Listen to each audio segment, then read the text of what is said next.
So Australia have just announced their side for the second test match up against South Africa in the Rugby Championship. Quite a few changes compared to what we did see in the first defeat. A few due to injuries, due to the physicality of that first match, but also a few strategic changes for Joe Schmidt's Wallabies side. But jumping straight into it, in the front row it will be Angus Bell and number 1, number 2 Josh Nassar, and number 3 Alan Alaalatoa. So 2 changes there for the Australians, but keeping Alan Alaalatoa in the side. He is also going to be the captain for the Wallabies here in the locking duo. They encountered a bit of a problem because they did have Jeremy Williams as well as Nick Frost both suffer concussions from that first match up against the Springboks, which meant no matter what, they were going to need 2 different locks for the second match. They have gone with Angus Blythe as the number 4 and then number 5 Lukan Salakaialoto, so he keeps his starting spot up against the Springboks. Here in the loose forward trio will be Rob Bellatini as the 6, number 7 Carlo Tizzano, and number 8 Harry Wilson. Same as last game. I think all 3 have the potential of having strong games, definitely with the changes that the Springboks have made, drastically switching their starting lineup and reserves. But these 3 men, they have to be physical, they have to get in the action early.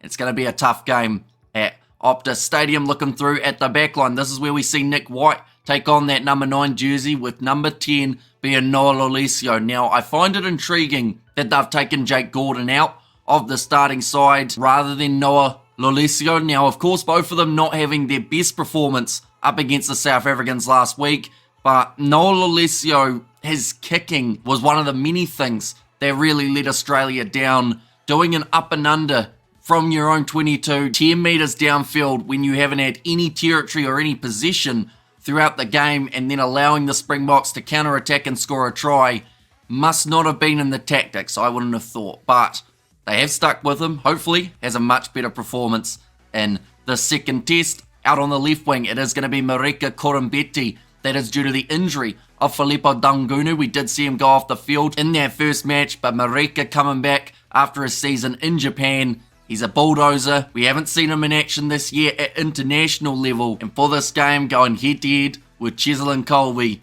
it's going to be a very entertaining one. In the midfield, it will be Hunter Paisami at number 12 with Len Ikatel at 13, so unchanged from last week. Number 14, Andrew Callaway, and then number 15, it is Tom Wright. Looking through at the reserves, Billy Pollard gets that number 16 jersey, number 17, James Slipper, and number 18, Zane Ngor. So in the hooker department, we're actually seeing quite a few switches for the Australians.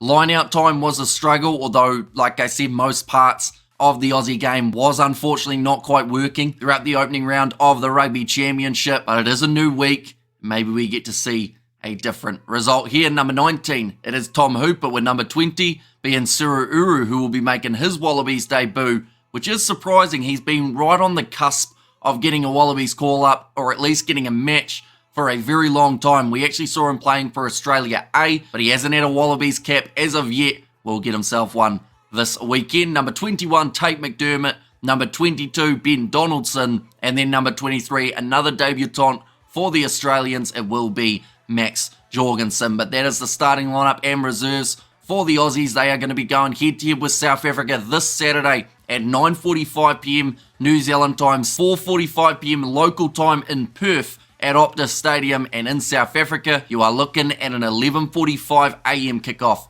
on Saturday as well. But nonetheless, I do thank you all very much for tuning in. We will be live on the channel doing the commentary, so be sure to check that out as well. Do let me know what you think of this Australian lineup in the comments, and I will see you all for the next one.